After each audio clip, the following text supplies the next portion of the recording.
আচ্ছা, আজকে আমাদের আলোচনার বিষয় ডিএসসি টু। ডিএসসি টুটি যেটা আমরা সিলেক্ট করেছি টিচার এডুকেশন। ঠিক আছে, আমাদেরকে দুটো পেপার পড়তে হবে এখানে, ডিএসই 1 আর ডিএসই 2। ঠিক আছে, তো ডিএসসি 2 যেটা টিচার এডুকেশানে আমি যেই ইউনিটটা পড়াবো সেটা হচ্ছে ইউনিট থ্রিতে যেগুলো আছে আমরা দেখতে পাচ্ছি ইউজিসি, এনসিইআরটি, এনসিটিই, এনইউইপিএ। ঠিক আছে, তো আমরা এই কয়েকটাই ইউনিট থ্রিতে পড়ব। তাই আমরা আজকে যেটা শুরু করব সেটা হচ্ছে ইউজিসি। ইউনিট থ্রিতে প্রথমে আমরা যেটা শুরু করতে চলেছি সেটা ইউজিসি। কেমন? তো ইউজিসি সম্পর্কে যখন আমরা আলোচনা করব এই ক্ষেত্রে আমরা একটু জেনে নেব, তার ব্যাখ্যাটা একটু আমাদেরকে করে নিতে হবে। সেক্ষেত্রে আমরা দেখতে পাচ্ছি ইউজিসির যে ইউজিসির পুরো নাম হচ্ছে ইউনিভার্সিটি গ্র্যান্টস কমিশন। কি? University grants commission. এটা কি হয়েছে? 1945 খ্রিস্টাব্দে বিশ্ববিদ্যালয় মঞ্জুরি কমিশন এটা প্রতিষ্ঠিত হয়। কেমন? আমি ওটা লিখে রেখেছি, 1945 খ্রিস্টাব্দে কি হয় না ইউজিসি মঞ্জুরি কমিশন প্রতিষ্ঠিত হয়। তারপরে কি হলো? এটা একটা ন্যাশনাল লেভেল এজেন্সি। পরবর্তীকালে মানে যখন ভারতবর্ষ স্বাধীন হলো, স্বাধীনতার সময় স্বাধীন ভারতে তখন 1953 খ্রিস্টাব্দে 1953 খ্রিস্টাব্দের 24শে ডিসেম্বর কেন্দ্রীয় আইন বলে ইউজিসি আবার কি হয়? পুনর্গঠিত হয়। কেমন? তার মানে কি মনে রাখতে হচ্ছে আমাদের? 1945 খ্রিস্টাব্দে ইউজিসি প্রতিষ্ঠিত হয়, তারপরে পুনর্গঠিত হয় কখন? স্বাধীন ভারতে 1953 খ্রিস্টাব্দে। ওকে, এই দুটো সাল মনে রাখতে হবে। কেমন? যে প্রতিষ্ঠিত কত সালে হয় আর কিভাবে পুনর্গঠিত হয়, এই দুটো কথা কিন্তু খেয়াল রাখতে হবে। একটা 1945 আর একটা 1953। ঠিক আছে, তো তারপরে যেটা হয় 3 বছর পরে মানে 1956 খ্রিস্টাব্দে পার্লামেন্টে তখন আইন পাশ হয় এবং ইউজিসির যে সাংবিধানিক যে সংস্থা, সেই সংস্থায় পরিণত হয়। তো এই ছিল মোটামুটি। এটা হচ্ছে অটোনোমাস অর্গানাইজেশন। এটা কি?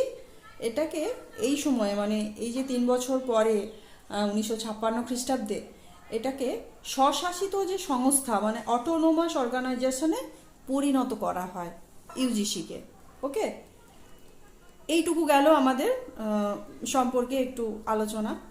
এবারে আমাদের যেগুলো আমাদেরকে জানতে হবে, আমাদেরকে পড়ার বিষয় যেগুলো আমরা জেনে নেব, সেটা হচ্ছে প্রথমেই আমাদের যেটা জানতে হয় সেটা হচ্ছে মেম্বার্স অফ ইউজিসি, মানে ইউজিসির সদস্যগণ মানে কতজন।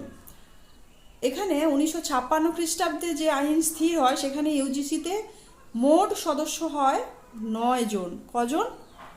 9 জন। কেমন? এর মধ্যে হবেন 3 জন বিশ্ববিদ্যালয়ের উপাচার্য, 3 জন বিশ্ববিদ্যালয়ের উপাচার্য। তারপরে কেন্দ্রীয় সরকারের প্রতিনিধি থাকবেন 2 জন, আর 4 জন প্রখ্যাত শিক্ষাবিদ থাকবেন। কি থাকবেন? কেন্দ্রীয় সরকারের প্রতিনিধি থাকবেন 2 জন আর 4 জন প্রখ্যাত শিক্ষাবিদ থাকবেন। হ্যাঁ, এই করে 1966 খ্রিস্টাব্দে আবার এর যে সদস্য সংখ্যা এটা হয় 12 জন। কত সালে? 1966 খ্রিস্টাব্দে এর সদস্য সংখ্যা হয় 12 জন। তাহলে 1956 খ্রিস্টাব্দে কত ছিল? 9 জন। 1966 খ্রিস্টাব্দে কত হলো? 12 জন। কেমন?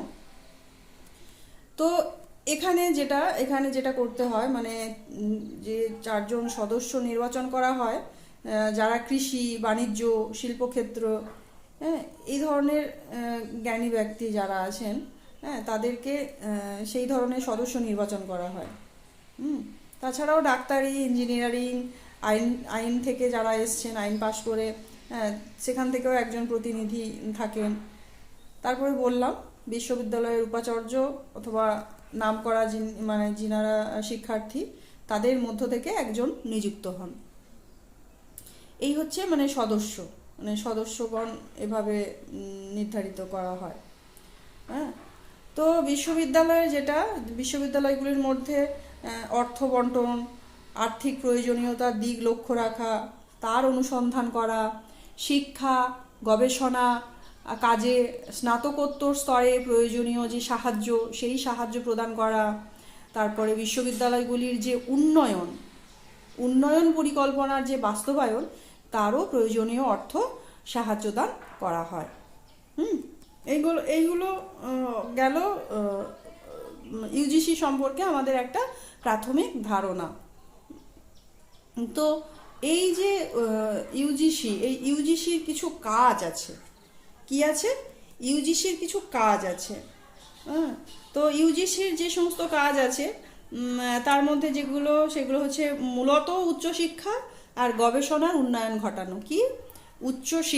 উচ্চশিক্ষা এবং গবেষণার উন্নয়ন ঘটানো। আর কি না, প্রয়োজনীয়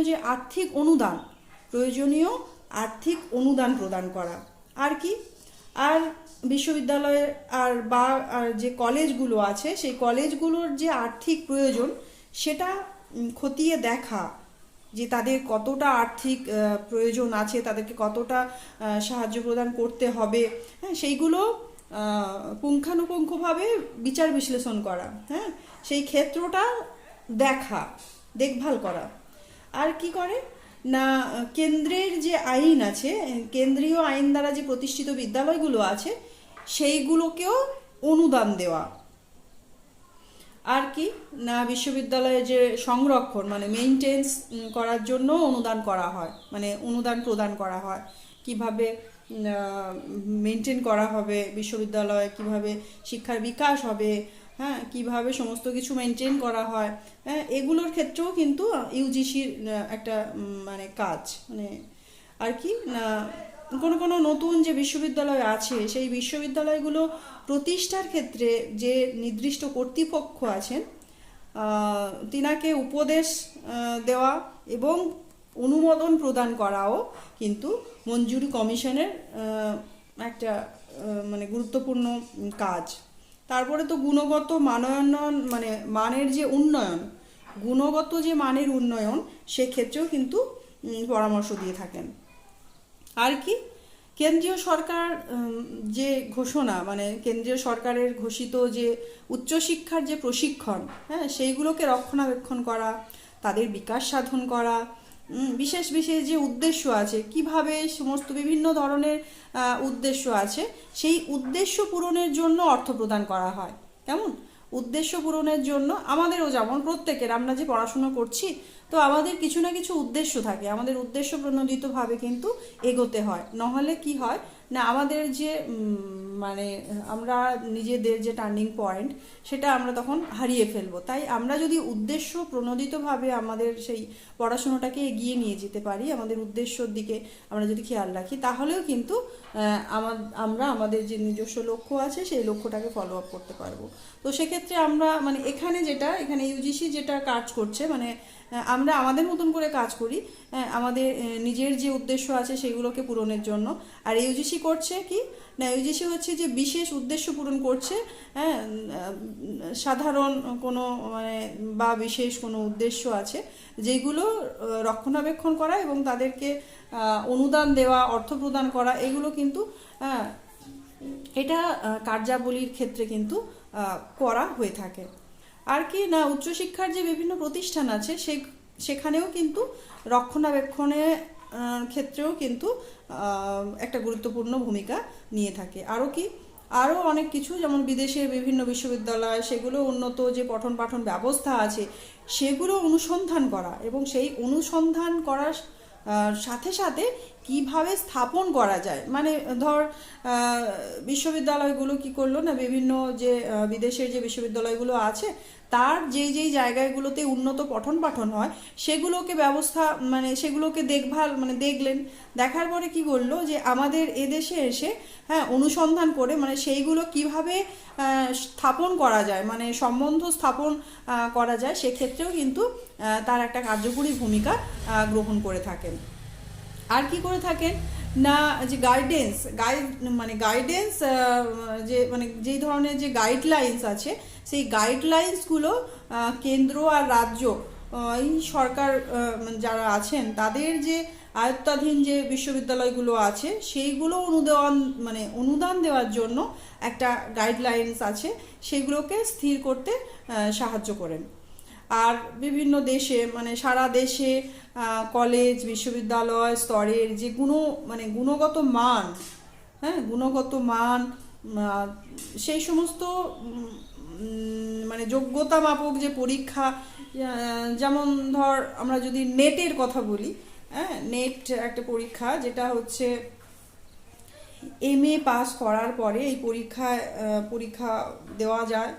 হ্যাঁ, ইউজিসির একটা যে গুণমানের যে একটা নিয়ন্ত্রক, সেক্ষেত্রে কিন্তু নেট পরীক্ষা গ্রহণ করে থাকে। কারণ কি, নেট হচ্ছে ন্যাশনাল এলিজিবিলিটি টেস্ট, এই পরীক্ষায় উত্তীর্ণ হওয়া তখন বাধ্যতামূলক। সেক্ষেত্রে বিশ্ববিদ্যালয় যারা আছেন,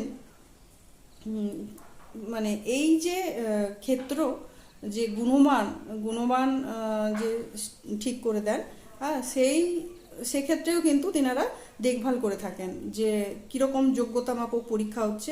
সেই ক্ষেত্রে কলেজ আর বিশ্ববিদ্যালয়ের যে গুণমান সম্পন্ন সমস্ত টিচার্সরা থাকেন, অধ্যাপক অধ্যাপিকা, হ্যাঁ তিনাদের যে নিয়োগের জন্য কিন্তু এই পরীক্ষার মাধ্যমে কিন্তু আসতে হয়।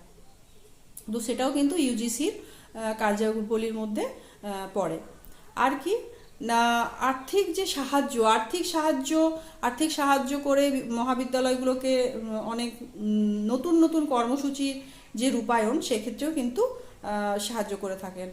আর কি না, কলেজ বিশ্ববিদ্যালয়গুলোতে যে ভারতীয় বা আন্তর্জাতিক স্তরে যে সেমিনার হয়, ওয়ার্কশপ হয়, কনফারেন্স, হ্যাঁ রিফ্রেশার, এই ধরনের যে কোর্সগুলো আছে সেগুলো আয়োজন করার জন্য কিন্তু অর্থ প্রদান করে থাকে।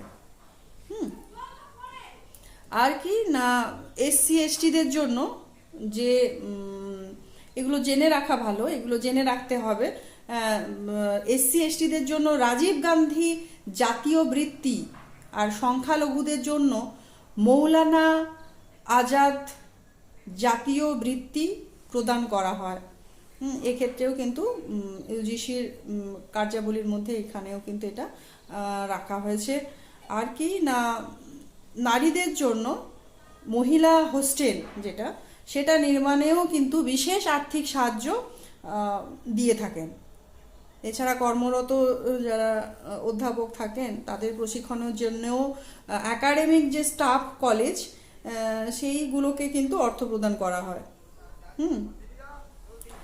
এছাড়া উচ্চশিক্ষা প্রতিষ্ঠানের যে পরিকাঠামোর যে বিকাশ, গ্রন্থাগার লাইব্রেরি, ল্যাবরেটরি, আধুনিক যে যন্ত্রপাতি, নতুন নতুন ধরনের যে প্রযুক্তি, তার ব্যবস্থা, যে প্রয়োজনীয় অনুদান দেওয়া, এগুলোর কিন্তু ইউজিসির একটা গুরুত্বপূর্ণ ভূমিকা আছে।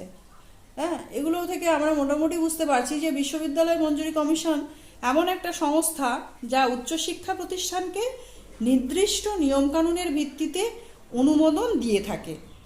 আর এই সংস্থার মুখ্য দায়িত্বই হলো উচ্চশিক্ষার মান বজায় রাখা, তার প্রসারণ ঘটানো। তবে এক্ষেত্রে ইউজিসির অন্যতম গুরুত্বপূর্ণ কাজ হলো উচ্চশিক্ষার যে পরিমাণগত আর গুণগত মানের মধ্যে সামঞ্জস্য বিধান, হ্যাঁ সেটা কিন্তু করে থাকেন। এই গেলে ইউজিসির কার্যাবলী, অর্থাৎ কার্যাবলী অর্থে ইউজিসির যে মঞ্জুরি কমিশনের যে প্রধান মোটামুটি কাজগুলো, সেগুলো এর ক্ষেত্রটা এরকমই। এছাড়াও যেটা হয়ে থাকে যে মঞ্জুরি কমিশন শিক্ষণ কমিটির প্রধান কিছু কাজ আছে, যেমন বিদ্যালয় পাঠ্যক্রমের যে উপযুক্ত শিক্ষার কাজ, যে প্রয়োজনীয় লার্নিং মেটেরিয়াল, সেইগুলোও নির্মাণের ব্যবস্থা করা হয়। তারপরে প্রাথমিক মাধ্যমিক যে বিদ্যালয়গুলোর মান উন্নয়ন, সেই সাথেও কিন্তু তাদের মধ্যে যে পারস্পরিক যোগাযোগ রক্ষা, সেই ব্যবস্থাও করা হয়ে থাকে। পরিবেশ আর জনসংখ্যা শিক্ষা সম্পর্কেও শিক্ষা কাজে সংশ্লিষ্ট ব্যক্তি যারা থাকেন তাদেরকে ওয়াকিবহাল করা, ম্যানেজমেন্ট ট্রেনিংয়ের ব্যবস্থা করা, টিচার এডুকেশান, হ্যাঁ, টিচারদের জন্য টিচার এডুকেশানের যে উন্নয়ন, হ্যাঁ, সেই জন্য যে একটা ইন্টারডিসিপ্লিনারি অ্যাপ্রোচ তার সুপারিশ করা, আর ইন্টারডিসিপ্লিনারি সেমিনার, আন্তর্জাতিক সেমিনার ও সম্মেলন, এগুলো নির্বাচিত বিশ্ববিদ্যালয়ে যে শিক্ষকদের এগুলো ব্যবস্থা করে থাকেন, এবং তার যে একটা আর্থিক ব্যয়ভার সেটা কিন্তু বহন করে থাকেন। হ্যাঁ, তো এগুলো হচ্ছে জাতীয়, এছাড়াও জাতীয় বৃত্তি প্রদানের ব্যবস্থা তো আছেই, আমি বললাম যেটা যে একটু আগেই আমরা যেটা আলোচনা করলাম যে রাজীব গান্ধী জাতীয় বৃত্তি, আর সংখ্যালঘুদের জন্য যে মৌলানা আজাদ জাতীয় বৃত্তি প্রদান করা, এটা তো আছেই। আর হায়ার এডুকেশন আর রিসার্চ যে বিল পেশ করা হয়, যার উদ্দেশ্য ইউজিসির পরিবর্তন করে, মানে যেটাকে করা হয়েছে national commission for higher education and research, হ্যাঁ, এটা প্রতিষ্ঠা করা হয়েছে। এই কমিশন উচ্চশিক্ষার যে সমন্বয় সাধন, ব্যবস্থাপনা, তার ধারাবাহিক যে উন্নয়ন, এই দিকগুলো কিন্তু বিবেচনা করে থাকেন। তবে চিকিৎসা শাস্ত্র আর আইনবিদ্যাকে এই মানে আওতার বাইরে রাখার কথাই বলা হয়েছে। কোনগুলোকে বাইরে রাখা হয়েছে? চিকিৎসা শাস্ত্র আর আইনবিদ্যা, এই দুটোকে বাদ রাখা হয়েছে। আর সমস্ত যে শিক্ষক শিক্ষণ, হ্যাঁ, বিভিন্ন উচ্চশিক্ষার ক্ষেত্র, সমস্ত ক্ষেত্রেই কিন্তু ইউজিসির অবদান আছে, কিন্তু ওই দুটো জায়গাকে বাদ রাখা হয়েছে। সেটা কি? চিকিৎসা শাস্ত্র আর আইনবিদ্যা, ঠিক আছে, এই আওতার বাইরে রাখা হয়েছে। তো এটা গেল মানে বিভিন্ন যে কমিটি, মানে এইটা গেল কমিটির বিভিন্ন কার্যাবলী। কেমন?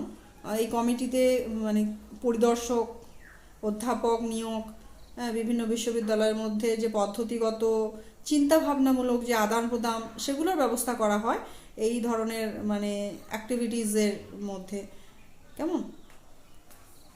এগুলো গেল ইউজিসির যে শিক্ষক শিক্ষণ যে কমিটির যে কার্যাবলী, সেই দিকগুলো। আর একটা জিনিস আমাদেরকে একটু জেনে নিতে হবে এখানে, ইউজিসির ক্ষেত্রে ইউজিসির একটা গুণমান আছে। কেমন? সেই ইউজিসির গুণমানের ক্ষেত্রে কিন্তু যেটা আছে সেটা হচ্ছে কিভাবে গুণমানের নিয়ন্ত্রণ করে থাকেন। তো সেক্ষেত্রে বিভিন্ন সংস্থা আছে ইউজিসির কাজ করে থাকে, মানে বিভিন্ন সংস্থা রাখা হয়েছে যেগুলো হচ্ছে কিনা যে উচ্চশিক্ষার ক্ষেত্রে বিভিন্ন ধরনের গুণমান, হ্যাঁ, তার যে ব্যবহার, সেক্ষেত্রে সেটা পরিচালনা করে থাকেন। তারা কারা মোটামুটি আমাদেরকে একটু জেনে নিলেই হয়। All India council for technical education, কি বললাম? All India council for technical education, যেটাকে বলবো AICTE, AICTE, হ্যাঁ। আর একটা ICAR, কি? ICAR, সবগুলোই কিন্তু বড় হাতের হবে, বড় হাতের। ICAR, এই কথাগুলো বড় হাতের হবে, I বড় হাতের, C বড় হাতের, AR, এগুলো লিখে নিতে পারো খাতায়। কেমন? কি বললাম? একটা বললাম AICTE, অল ইন্ডিয়া, প্রথম অক্ষরগুলো সব বড় হবে, আর যখন আমি শর্ট ফর্ম দিচ্ছি তখন প্রতিটাই বড় হাতের লেখা হবে। কেমন? তাহলে কি বললাম? All India council for technical education, AICTE, এটা গেল 1 নাম্বার। 2 নাম্বারে কি বলছি? ICAR, আমি আস্তে আস্তে বলছি কারণ লেখা হবে, লেখার জন্য। ICAR, প্রত্যেকটাই কিন্তু কি হবে? বড় হাতের হবে, বড় হাতের লেখা হবে। কেমন? মানে ক্যাপিটাল হবে। কি বলবো? Indian council of agricultural research, Indian council of agricultural research, এগুলো কিন্তু মনে রাখতে হবে। হ্যাঁ, মুখস্থের মাধ্যমে হোক বারবার প্র্যাকটিসের মাধ্যমেই হোক, এগুলো কিন্তু মনে রাখতে হবে। আর একটা কি, DEB, সবগুলোই ক্যাপিটাল হবে, বড় হাতের ডি, বড় হাতের ই, বড় হাতের বি, অর্থাৎ এগুলো সবগুলোই আমি কি বললাম ক্যাপিটাল হবে। মানে যখন আমি শর্ট ফর্মে লিখছি তখন ওটা সবগুলোই ক্যাপিটাল হবে। আর যখন আমরা এটাকে ব্যাখ্যা করছি, অর্থাৎ DEBর অর্থ distance education bureau. Distance education bureau, যেটাকে ডিস্টেন্সে হচ্ছে ডি ক্যাপিটাল, এডুকেশনের ই ক্যাপিটাল, ব্যুরোর হচ্ছে বি ক্যাপিটাল। কেমন? আচ্ছা, এবারে চলে আসি BCI। BCI অর্থে বার কাউন্সিল অফ ইন্ডিয়া। প্রত্যেকটাই ক্ষেত্রে B capital, C capital, of India, I capital. BCI, bar council of India. NCTE আমাদের সিলেবাসের মধ্যেও আছে, সেটা আমরা নেক্সট দিন ব্যাখ্যা করব। আজকে আমরা শুধু NCTE, যেহেতু এখানে গুণমানের নিয়ন্ত্রক হিসেবে রাখা হয়েছে ইউজিসিতে, তো সেই জন্য এই প্রসঙ্গে আমি এটা আলোচনা বলছি। NCTE অর্থে national council of teacher education, national council for teacher education হলো। MCI, medical council of India. PCI, pharmacy council of India. DCI, dental council of India. CCH, central council of homeopathy. CCIM, central council of Indian medicine. Central council of Indian medicine. মোটামুটি এইগুলোই ইউজিসির এই যে কতকগুলো যে আঞ্চলিক কেন্দ্র রয়েছে, সেগুলো হচ্ছে কলকাতা, ভোপাল, গুয়াহাটি, হায়দ্রাবাদ, পুনে, ব্যাঙ্গালোর, এগুলো হচ্ছে আঞ্চলিক কেন্দ্র। বিশ্ববিদ্যালয় মঞ্জুরি কমিশনের কেন্দ্রীয় দপ্তর কিন্তু দিল্লিতে অবস্থিত। কোথায়? আচ্ছা, তাহলে আমরা একটু নোট করে নিই। ইউজিসির কতকগুলো আঞ্চলিক কেন্দ্র রয়েছে, সেগুলো কি কি বললাম? কলকাতা, ভোপাল, গুয়াহাটি, হায়দ্রাবাদ, পুনে, ব্যাঙ্গালোর। আর বিশ্ববিদ্যালয় মঞ্জুরি কমিশনের যে কেন্দ্রীয় দপ্তর, সেটা কোথায় অবস্থিত? দিল্লিতে। ঠিক আছে, এই হচ্ছে আমাদের ইউজিসি অর্থাৎ বিশ্ববিদ্যালয় মঞ্জুরি কমিশন, অর্থে ইউনিভার্সিটি গ্র্যান্টস কমিশন সম্পর্কে আমাদের যে আলোচনা, এই পর্যন্তই আমরা জানলাম। ঠিক আছে, নেক্সট দিন আমরা পড়ব কি? NCERT। ওকে।